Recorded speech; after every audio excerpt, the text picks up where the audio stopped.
They can't mention the genocide, so they cannot explain why they did what they did, because when juries have been given good information, they've come to a not guilty verdict.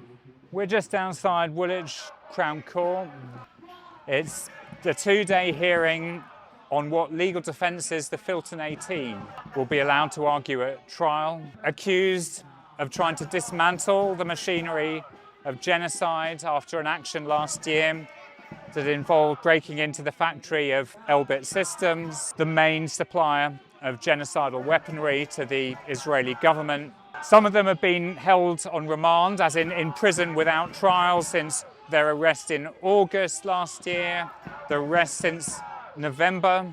By the time their trial gets to court, they'll have served something equivalent to a 4-year prison sentence without having been convicted of anything.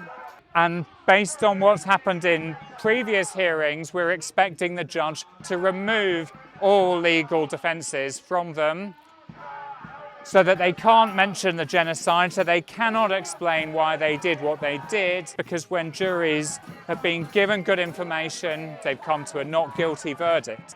And after those not guilty verdicts, meetings took place between representatives for Elbit Systems and the Attorney General and the Home Office and representatives from the Israeli government. And the little bits that haven't been redacted from those meetings, we see the Permanent Secretary to the Home Secretary saying something like, purpose of the meeting to reassure Elbit Systems that we take these actions seriously.